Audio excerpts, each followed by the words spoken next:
Well, I am not Richard Edelman, but he is one of the true inspirational leaders inside of our company about storytelling and the impact of storytelling it can have. I am TJ Kelly. I work in our Edelman digital group that focuses specifically on digital and social media, and I run brand strategy for a lot of our clients, both here in San Francisco and globally. I want to first start talking about 5 big changes that we have experienced over the last couple years, and they are continuing to change, continuing to evolve. But one is the explosion of media channels. If you follow me on Twitter after this show, you'll get a little, but you won't get a lot, because with the explosion of channels and the amount of consumption that's taking place, I've kind of centralized a little bit more on Facebook and playing on the Facebook world itself there. But if you look at the way that folks consume information, the number of channels in which they're consuming from is growing and growing and growing. And if you combine that with the multi-screen world and ultimately devices and using devices at the same time, it's a big change for us, and we need to think about it in how we prepare content and ultimately affecting our storytelling.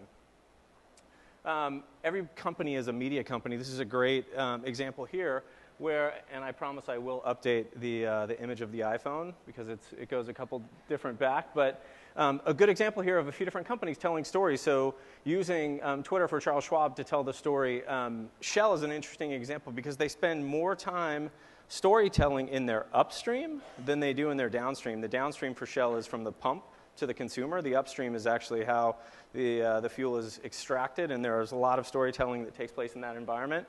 And then if you look at this example from Ben & Jerry's, they have developed an augmented reality app that'll scan the top of the Ben & Jerry's pint of ice cream, and it'll tell you a little bit about the supply chain and ultimately where the ingredients come from for that ice cream. It's a really, really interesting example of storytelling and being a media company.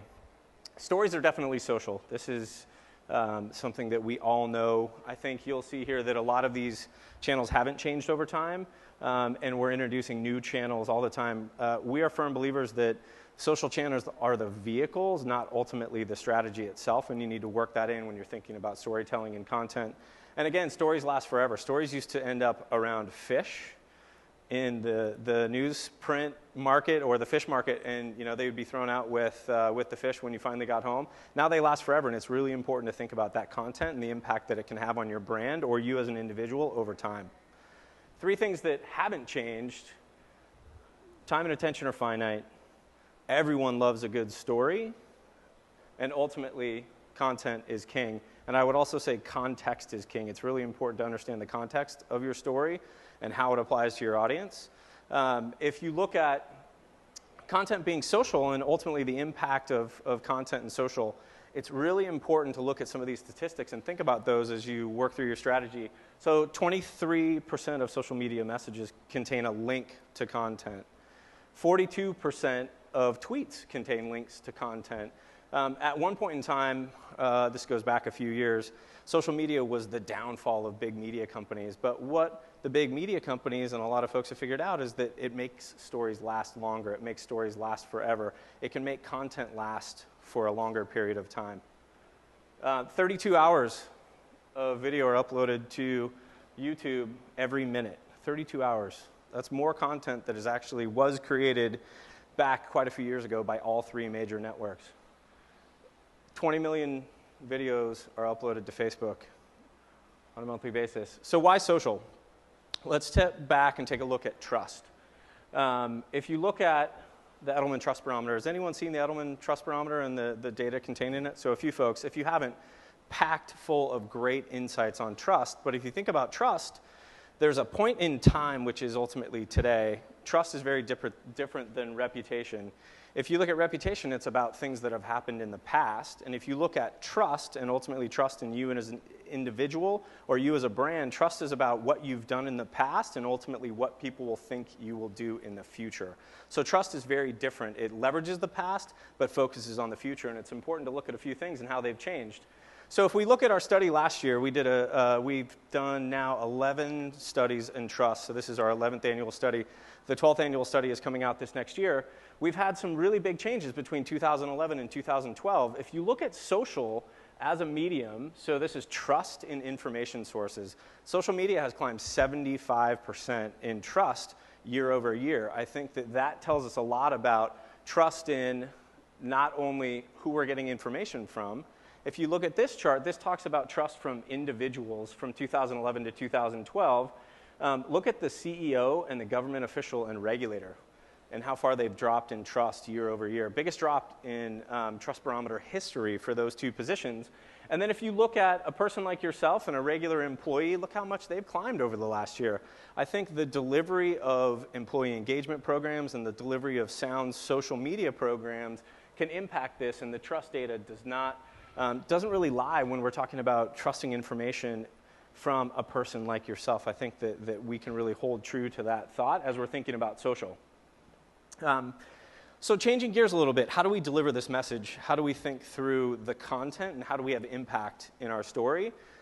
We have a theory and some IP around this, and it's the new media ecosystem, and it's the transmedia cloverleaf, essentially. So there are theories of converged media. It's mostly paid, owned, and earned. This is a variation of that model where we just break it out a little bit. We look at traditional media outlets, the larger broadcast networks, larger print publications, and things like that. If you look at hybrids, those are hybrids like Mashable and TechCrunch, and the online sources that are producing content more regularly of some of these print and broadcast networks. Then social is pretty well defined. Those are the social channels that you ultimately produce content for, but don't necessarily own the platform, so you don't control the entire ecosystem there. And then the owned environment is all about your owned properties. Could be a mobile app, could be your website. It could be a lot of different things, including a blog. And sometimes the blogs straddle those points in between owned and social based on how users interact with your content. And if you look at skepticism and it requiring repetition, this is a big change over last year to this year. So folks need to see something between 3 and 5 times. So 63% of this audience needs to see something between 3 and 5 times before they ultimately believe it. That's huge. This has changed over the last year. The last year's study was a much lower number. It was about 20% of folks that needed to see something between 4 and 5 times. So we need to see things from different sources over time in order to believe those. And if you look at the transmedia cloverleaf, this can help you develop that story and that strategy to ultimately deliver that content in multiple places. So if you're trying to tell a story and you're producing content for this particular story, and if you hit a traditional outlet, a hybrid outlet like Politico, if you hit different networks like SlideShare, if it were a B2B project, or Facebook or Twitter, and then you're telling the story from your owned website or your mobile app, and then there's this layer of paid media behind all of this that really can help you deliver and amplify that story that will help you deliver on this promise.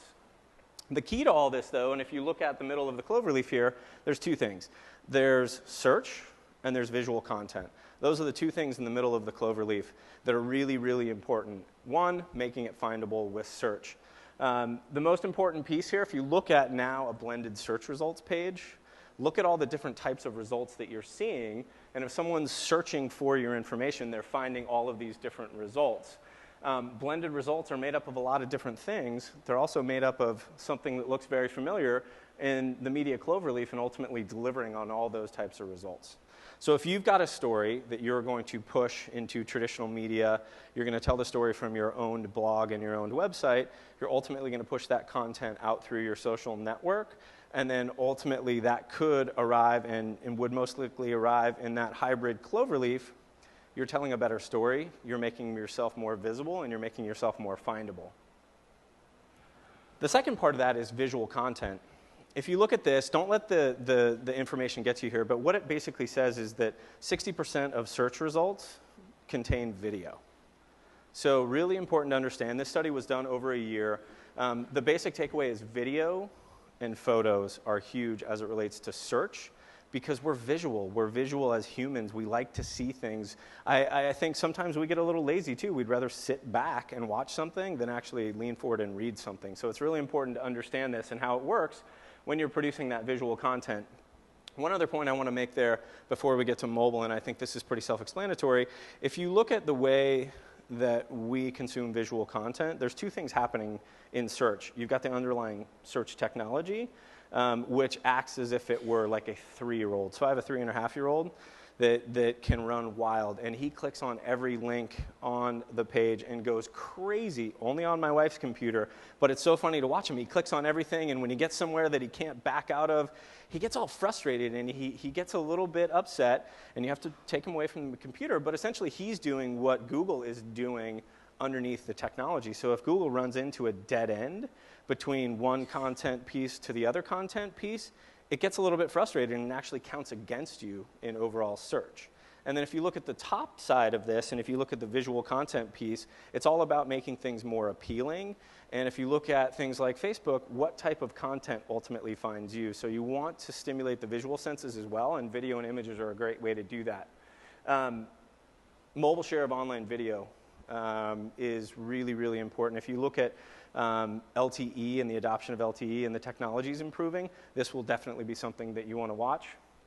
If you look at your photo strategy, what is ultimately your photo strategy? If you're working on an executive program, should you pull in the platform and leverage Instagram more than Twitter in this case, because it's easier for your executive and it's much easier for them to tell a much more visual story, so pulling images in to the overall piece.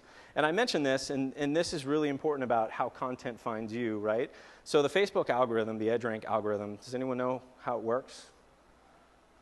No one really knows how it works, right? A little bit of connections, links, comments, interactions with the pages themselves.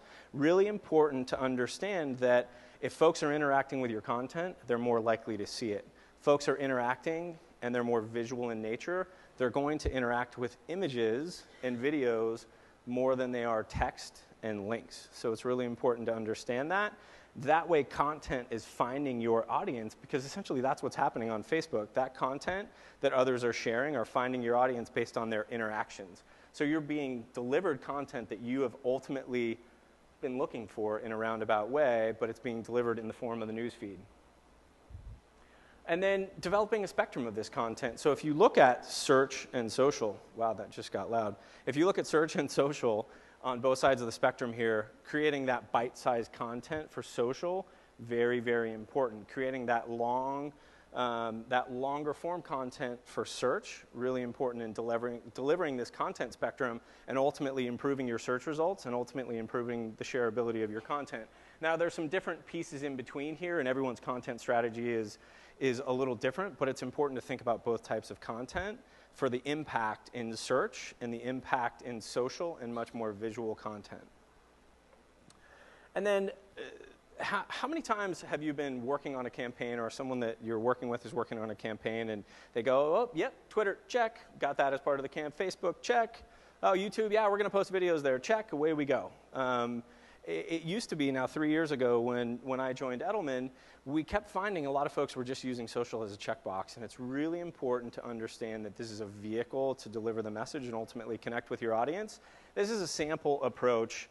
Don't take anything away from this other than you need to have some sort of strategy for your individual channel. So if you look at this approach, Twitter is used to target influencers and thought leaders, a much smaller base, and ultimately targeting those that have a large footprint online and those that influence a lot of folks offline, like media that are surfing and looking at Twitter for the new story ideas. So ultimately, leveraging that to target a different set of audience is really important. And then if you look at Facebook, 60 to 75% of your Facebook following, most likely your clients. How can you get your clients engaged with your content and sharing that content to reach friends of their friends? So thinking about Facebook and broadening that strategy a little bit to your client base.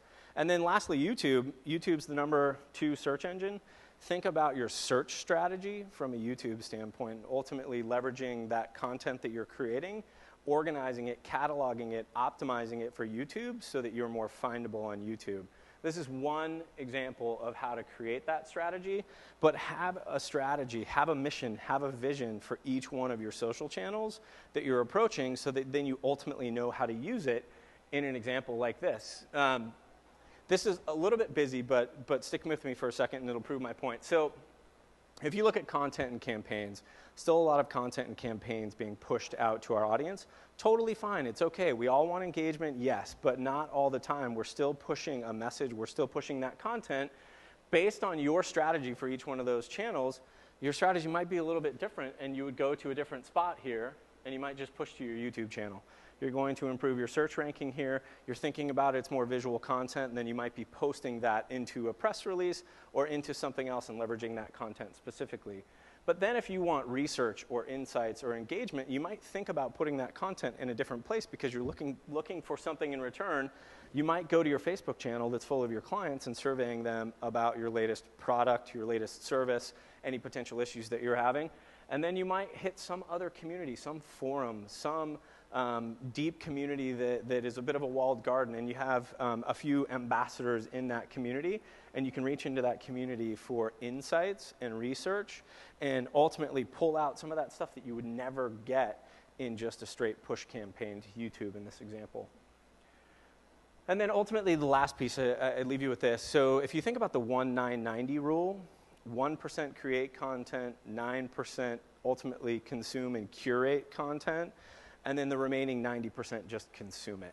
So think about this when you're targeting your audiences with content, because content is your currency here. And ultimately what you're trying to do in most cases, and sorry about that hanging E, but what you're trying to do here in most cases is hit that 9% because they're going to reach the 90% that are ultimately consuming this information.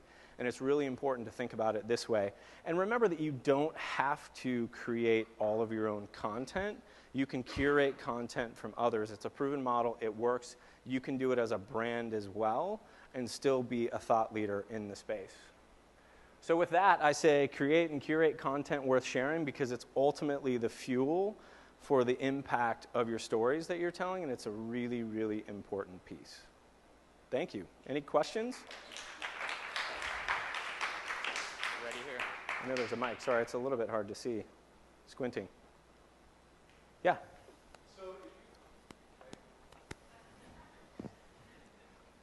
Hi. Hey. Your point is well taken. Creating content and curate content that's worth sharing. And I think that really means only content that's worth sharing, and don't create or curate the bullshit. What would you do if you were trying to revitalize a brand that had spent 2 or 3 years curating and creating crap? Yep. How would you go about changing the look? You can't untweet 3 years worth of junk, right? Correct. So what would you do next in order to create a new strategy or to move forward? So depending on what you did before you started creating the crap, I would look and just take a step back and ultimately leverage the technologies that are out there and figure out what folks are saying specifically in the space. So content audit. First place I would start is to actually look at how their content is performing versus other content of competitors in the space. And you have to look at the content that is ultimately being produced by users in the space, so the ones that are curating content. What are they curating? What are they using as essentially their fuel to push content out to their audiences? So looking at that set of folks that's creating content around your space or your brand, analyzing ultimately what they're doing, and then shaping your content there first and foremost. But then I also think you have to look at back to kind of marketing 101 and targeting where your audience is, and ultimately looking to see where your audience are congregating online. And you have to dive into those communities and really understand what's happening, what's taking place, and then reach in that authentic way with your content that's going to be valuable for that community. I think we can learn a lot in the social space from our folks in search. And ultimately the natural language understandings. And are we speaking in the same language are we speaking the same brand language that our consumers are speaking about our brand or products is another way that you can dive into it. So I think we're in this place where kind of social and paid are really coming together in the analysis and the targeting that we've always had in paid. And now with social, content is the most important piece. So if we can leverage all those tools to figure out what the right content is in hitting that 9%, I think then you start to become more successful. Content's expensive to create. And if you're creating a bunch of crap, you're ultimately not going to get a return on it. Does that answer your question? A little bit? Yeah, and then to follow up, I think what you said, the subtext is, don't worry about the stuff you pushed out in the past. It's in the past. Yeah, Move forward powerfully. Unless it's something that could be damaging to the brand. If it's just crap and people didn't read it anyway, Is there much risk in spending a lot of time trying to push down those results in search or anything like that? Probably not. If it's damaging to the brand, then obviously you've got a bigger problem that you need to try to figure out how to refresh your overall content and essentially what your search content is going to look like for the brand. And that's a different approach. Thanks. Yeah. Any other questions? Anyone? Great. Oh, right there. I know I'm holding you between beers, cold beverages. So you showed a graph with Pinterest rising up and Tumblr kind of juggling. Is it that the pictures, is that like our humanity's final frontier, just pictures because we're so ADD? I think that's a big part of it. I think pictures, it goes back to, and it's so cheesy, and I swear that I wouldn't ever say it, but I say it, a picture's worth 1,000 words. And I think people are moving so quickly that it's easier to catch up with friends, colleagues, coworkers, the people that they hang out with pictures. You can quickly understand what's happening, and I think that that's a big part of it, and I think the mobile device has changed that as well. If you're on the go, you snap a picture, you can have it up and posted in a matter of seconds, and you can move on and keep doing your crazy whatever you're doing, even if it's relaxing. I think that's a big part of it, is that there's not much time to relax and hang out and enjoy a cold beer out in the sun, but you see a lot of people taking pictures of their cold beer out in the sun quickly, not writing much, and going back to drinking that cold beer in the sun. So I think a lot of it is time constraint and the explosion of different media channels, the explosion of all the things that we in this industry have to manage on an ongoing basis, and it just becomes too much. And I think photos are easier, and they actually contain more content within them than a text-created post or a link to a video. Yeah?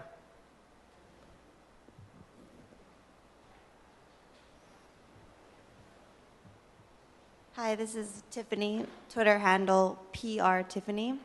My question is, how important, in your opinion, how important is blog maintaining for a company in both small, medium, and large enterprise? Yeah. Now you said that pictures are easier, but will it bring the same amount of bang for the buck? So I think blogs are very important, and I think it's an important piece of the overall puzzle. So if you come back, and it's not going back for me, but if the transmedia cloverleaf is a really important piece, that we're advocates of creating content for all of the cloverleaves that are a part of that, and blogs are a huge part of the owned story, and they allow you to tell a bigger story, a more robust story. You can include images, you can include video, you can include text, and making sure that that's all optimized is really important.